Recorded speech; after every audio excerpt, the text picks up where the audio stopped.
It's the month of March and you're in luck. We have a brand new edition of SL Featured presented by Victory Honda of Muncie. I'm JJ Gregston alongside LJ Shrive. LJ, we have a jam-packed episode full of a lot of new stories and a lot of basketball. It's tournament time here in the month of March and madness fills the air as there are a lot of memories to be made, and these memories, they will last a lifetime. We're excited. We hope you are too. Without further ado, this is SL Featured presented by Victory Honda of Muncie. Victory Honda of Muncie supports the students of Ball State SportsLink. Behind-the-scenes access and off-the-field lives of student athletes, SL Featured is the home for the best stories in Ball State sports. This is the award-winning SL Featured presented by Victory Honda of Muncie. Everyone's heard of the legendary name Happy Gilmore, but did you know he dresses in the cardinal and white? This is that story, produced by JJ Gregston and Brian Short.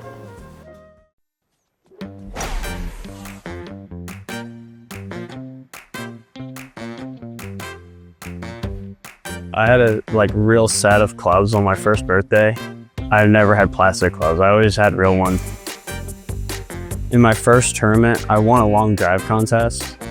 And when I got the trophy, someone yelled happy and it just stuck. Ever since then, that's just what everyone's called me. At first, I got really annoyed because people would always say something like movie quotes at me. But then I kind of got used to it and just started playing along with it, and I loved it after that. I started signing up as tournaments as Happy because someone told me to, because Tiger's name's not Tiger, Ricky's name's not Ricky, so I just changed it. My dad and mom call me Happy, which I think now is just because they're so used to hearing it. I know I'm in trouble when I hear Landon James come out. That's when I know I messed up. He's a good player and checked some boxes as we went through the recruiting process. And like I tell a lot of people, I wasn't recruiting him because of his name. I was recruiting him because he was the type of young man that would probably fit into our program very well with his golf profile and his resumes. Ball State University officially signed one of Indiana's top golfing prospects this week. His name, Happy Gilmore. That day was kind of weird because I'd committed probably 10 days before that and just never posted it because we had the high school state, I had a couple of tournaments, and I was I just didn't even think about it. I finally was pressing him to kind of go public. He kept getting better and better and putting up scores, and I was of the mindset that, if we don't get this thing out there, maybe somebody else might come in and try to recruit him. I ended up tweeting out my commitment post on the driving range before the U.S. Junior qualifier. And so I turned my phone off, threw it in my bag. So I didn't check my phone for probably 10 hours that day. And then I look at it and it had, I think, 500,000 views. And I was like, that's pretty cool. Went and ate, drove home. I looked, it was at 5 million. I turned all my notifications off. I happened to look down and saw Adam Sandler retweeted it. And I was just like, oh shoot, that's cool. But I was more hyped about qualifying for the U.S. Junior that it didn't hit me till 3 days later what happened. His profile is a lot different physically than Adam Sandler, but I've seen him try to attempt to hit the drive, the step into drive. But I wouldn't be opposed to letting him use a hockey stick if it meant that the ball was going in the hole more efficiently. I think we're kind of the same, besides me throwing clubs and breaking in, punching people, we're kind of the same demeanor of just not really the typical classy golfer and just kind of being yourself. I hope that he continues to learn and grow like most of our players. We have we kind of hang our hat on the concept that we develop our guys, and he's a very skilled student athlete that I hope to see learn and grow during his time here and becomes one of the best players in the league. I want to play pro golf, so just continue to keep getting better, and hopefully I want to win a couple tournaments obviously, and just keep growing my game and just try and make more steps to get to the next level. If you follow Ball State women's basketball, then you may have heard the name Ally Becki once or twice. Ally's time at Ball State has been nothing short of great, and this story captures who she is and how she's grown during her time as a Ball State Cardinal. The story was produced by Xander Woods and Addison King. This is Ally Becki's senior tribute. Oh, Muncie SportsCenter. Ally became the only player in program history with 1,000 points, 500 rebounds, and 500 assists. Count the bucket! Ally Becki is unreal!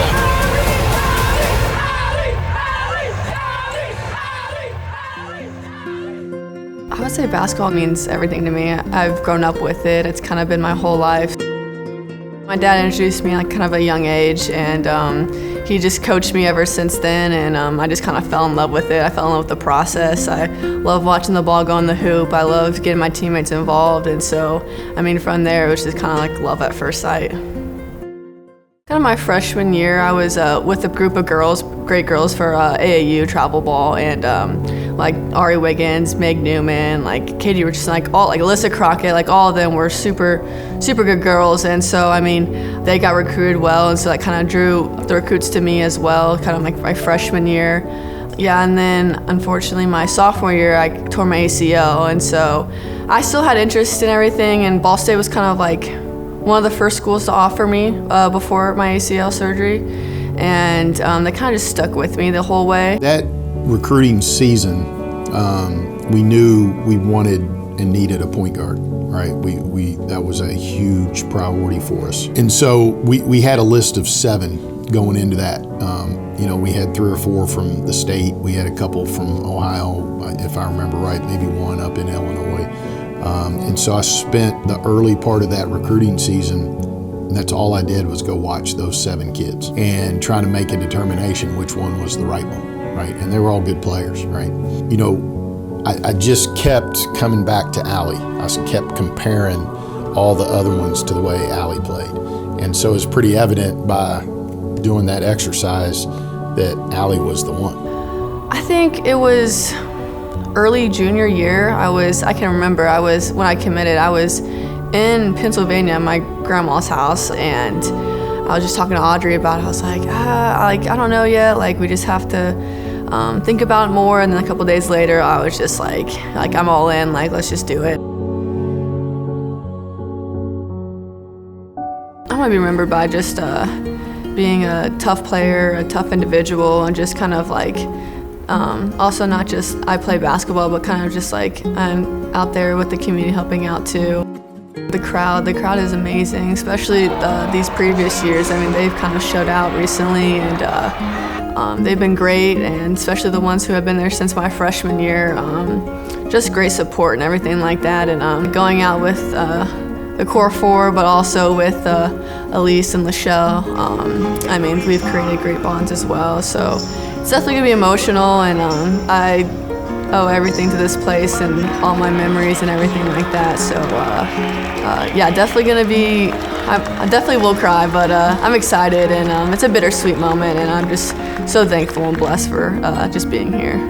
The 2 words that I always come back to with that kid is trust and loyalty, and that's been, I think, the reason that she's going to be remembered here forever. I always kind of want to inspire people, and especially inspiring little kids, especially like when they come like elementary day or kids day or anything like that. Like I love seeing them out in the crowd, and just they're always bringing the energy. I feel like when you're at a young age, you're always trying to look for someone, especially like a favorite player or anything like that. So if I'm able to kind of inspire them, make a change, and kind of change their heart in some type of way, and whether it's they think they're too small, not good enough, or anything like that, I just I want them to realize that like it's just life, and I know it's hard to realize that at a young age, but like you can do anything, and if you put your mind to it, honestly, like you can achieve it. Kind of after this, I want to go play overseas somewhere, and if I'm fortunate enough to get an agent and someone pick me up overseas, I'd love to kind of do that. I don't know where yet. I don't know like when or anything like that. I think the coaches have told me it's like kind of like after season type of thing. So, but yeah, that's kind of like the goal right now, is just to continue playing and just play the sport I love. The women's basketball team won their first MAC championship since 2009. Let's flash back to the victory, and let's now take a look at the MAC recap produced by Evan Cummings and Jude Kiefer.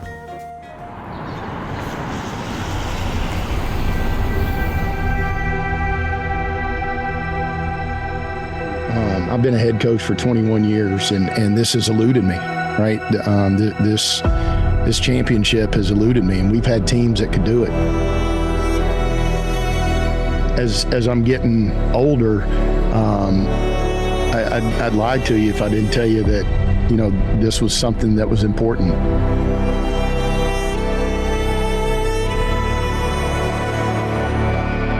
Becki spin in the lane. Oh, she dropped her. Layup goes for Ally Becki. The Cardinals are on the board. Lob pass inside, 15 feet out. Richard rises and scores.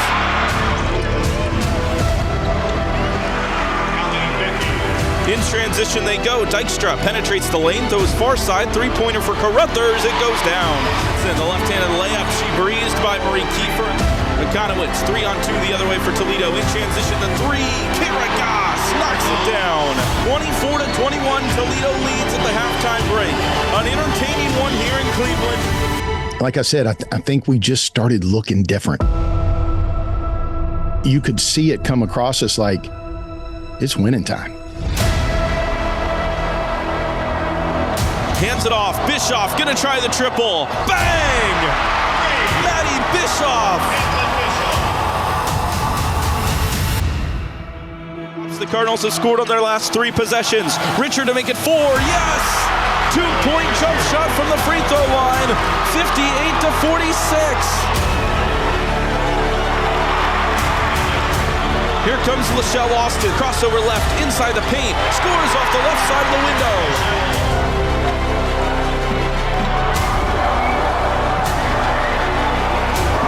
Kiss the window.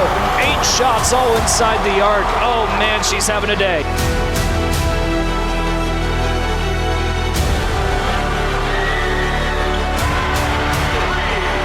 Left all alone. She's gonna fire.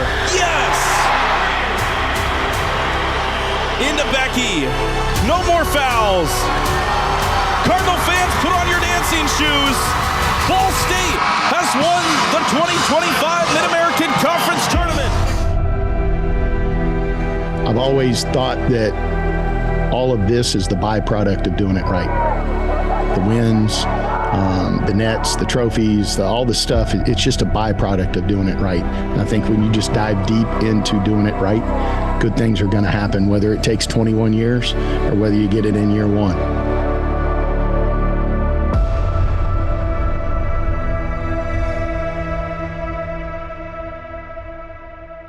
Congrats to the Ball State women's basketball team. The future sure does look bright for this team. Grace Kingery is a freshman on Ball State's squad who has let her talent shine this season. This is her story.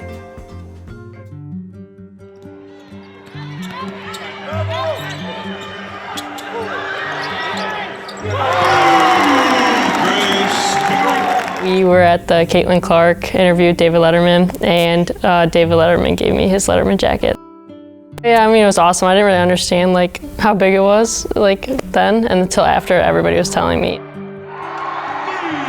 She's fun this way, right? So, you know, when David Letterman came in, and for some reason he gravitated towards her, right? And ends up, you know, I think taking pictures, and she's in the background and giving her a letter jacket and doing all the stuff. So the next day, you know, I just started calling her Hollywood, you know, and the funny thing is, I'm like, you know, I'm giving her a hard time, she's big-headed and she's anything but that. Kind of just talked to them all throughout high school, and I knew that I wanted to take an official visit here, obviously, and I've, you know, watched them, and I know that they're good, and, you know, seeing them go to the tournament every year, the MAC tournament, and getting to the finals. So, you know, I just wanted to be a part of that, you know, winning cultures. You know, it's a huge adjustment coming from high school. It's completely different. So, yeah, just gelling with them, and, you know, obviously having the workouts. So, yeah, you know, just hanging out outside of basketball and just everything together helps.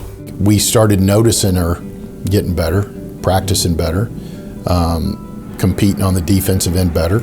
And we started looking at each other going, you know what, we got to get Grace some minutes. My first start, I think that was you know, scoring all them points and just the reaction from everybody and what came after that. You know, in the beginning I didn't really think that was possible just because I wasn't really playing, and so after that, and you know, now obviously I'm getting minutes, so just that was definitely a highlight. The stage wasn't too big for her. And then I think it was that next game she started against NKU, and good gravy.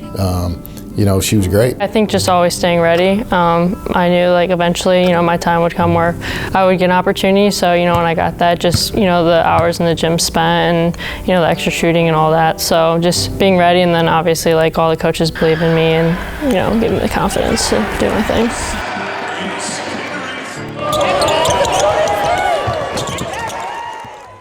Ball State baseball coach Rich Maloney captured his 1,000th win March 11th as his Cardinals came from behind to beat Purdue Fort Wayne 13-10. Maloney is just the 10th active Division I coach with over 1,000 wins. Highly decorated student athlete Janelle Rogers capped her Ball State track career March 14th by reaching the podium again in the 2025 NCAA Indoor Championships.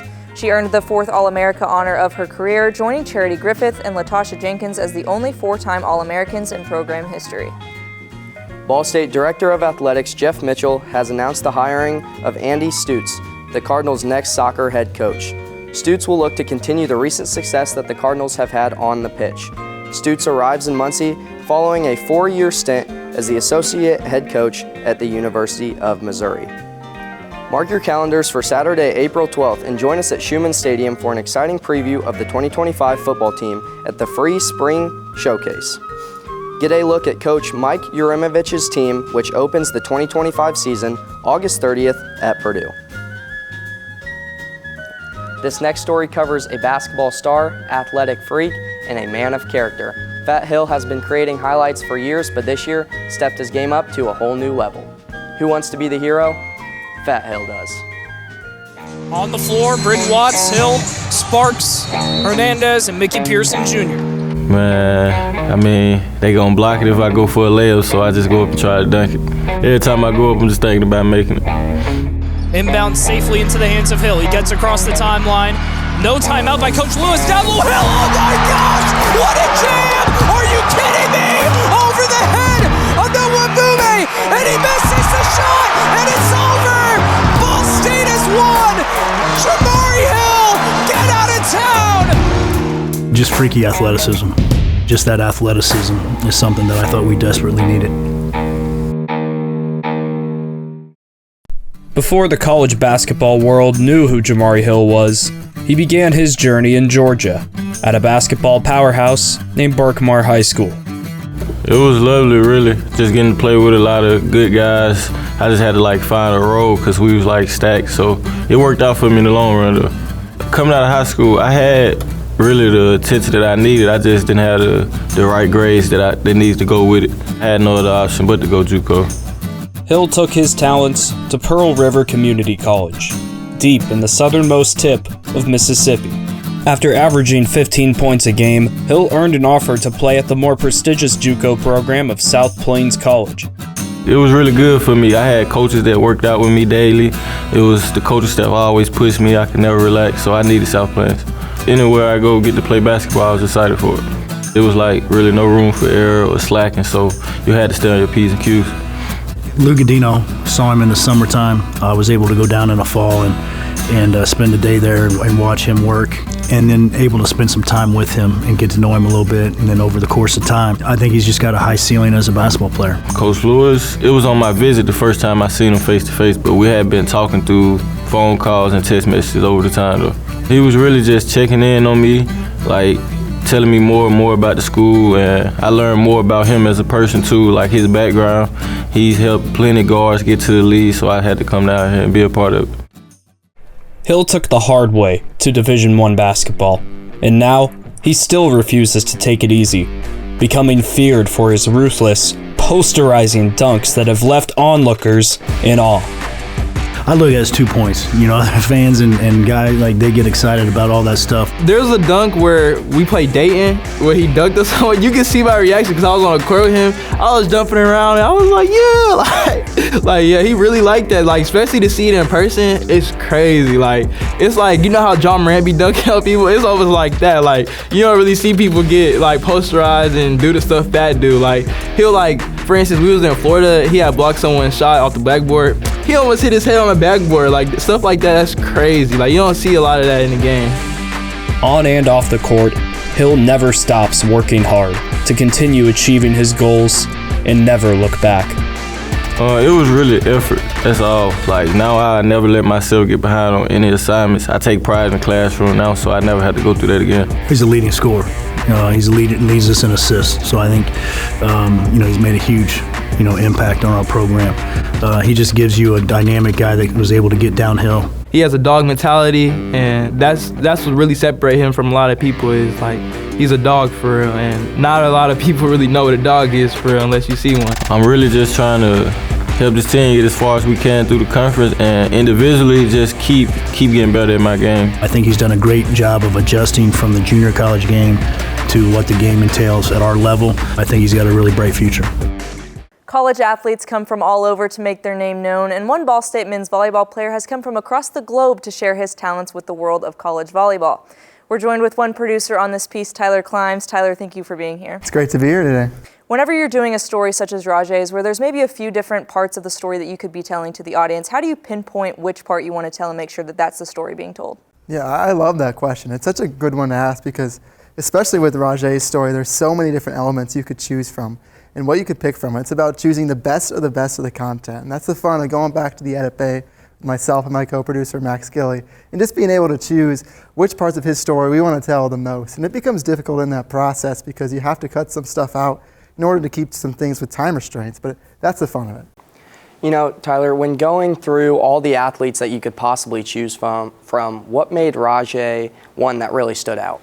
Yeah, Raje specifically, he stands out because he was someone that we had known about since a couple of years ago. He was on Quincy a couple of years before coming here and was really the star player there. Produced a broadcast last year where he was on the other side for Quincy. We got to know him well, and when he came here, Max and I knew this is a story we wanted to tell. Him being from Barbados and just being a traveler throughout his journey from Barbados to Quincy and now to here and to wherever he's going to go next. It makes it so fun.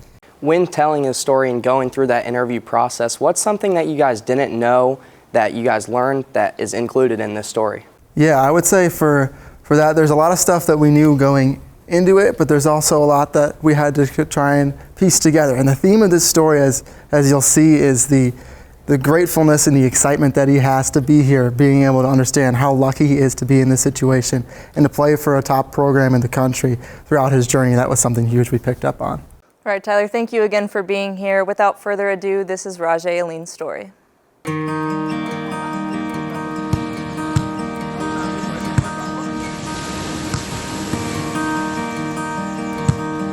My name is Raje. The meaning that I created behind it is my father's name is Roger and my mother's name is Kay, so I kind of mixed the two of them together. That household helped me to develop as a volleyball player and to be the person I am today.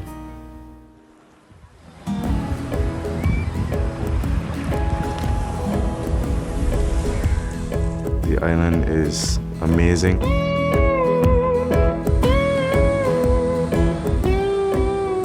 I started playing volleyball at 16. Volleyball is actually not a very popular sport in Barbados.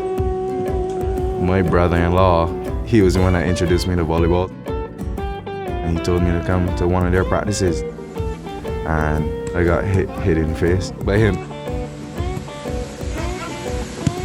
Somebody was blocking and he hit past the block. And I didn't know how to play defense or anything, so I was just standing there and it hit me right in the face, so it was all good though. It just made me want to play more. I wanted to play volleyball at a higher level, so I saw American volleyball and I was like, this is very impressive. Look how high he flies up to get it, smacks it down. There's just no defense for that. I sent emails out to plenty of coaches, and Karen Kemner reached back out to me, and I went to Quincy, and that was history. The Hawks are going to rely heavily on their opposite hitter on the outside, Raje Alleyne, who has been dominant all season long. Quincy, smaller Division II school. He's been the go-to guy at Quincy for 3 years now, so he's just some guy that can get hot and you could just feed him the ball at all times. Being the underdog gives you a different kind of motivation, everybody expects us to lose, so let's just win. That's how I wanted to play every game.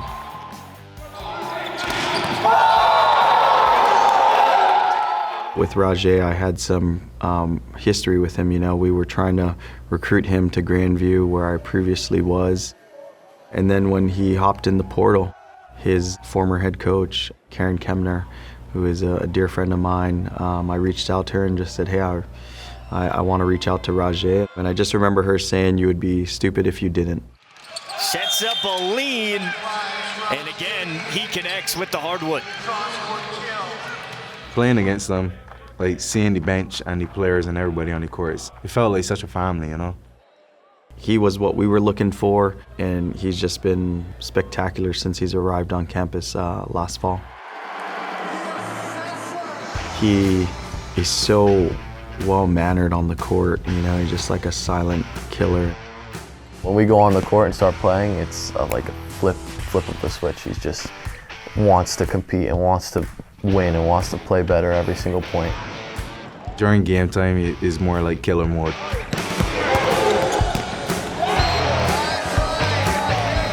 Going for everything, playing your heart out, and going to win, like play to win. That's the goal.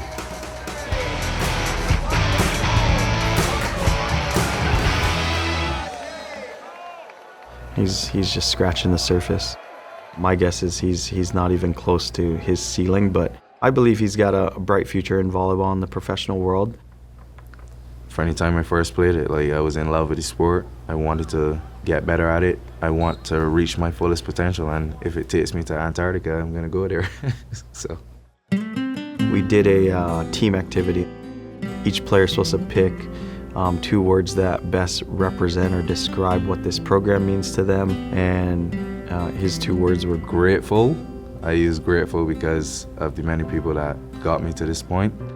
My next word is excited, because like I've never had the opportunity to do what we can do this year.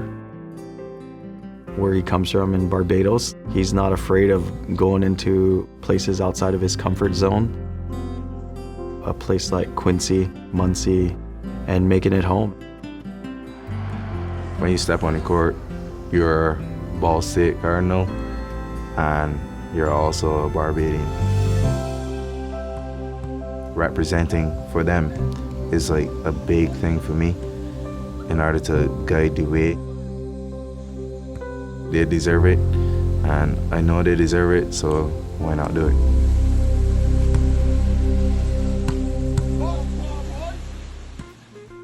Those were the best stories from the month of March. If you want more stories like that, follow us on socials at BSU SportsLink. Thank you to our producers, Nate Locker and Maddy Howell, and thank you for tuning in to this month's edition of SL Featured, presented by Victory Honda of Muncie.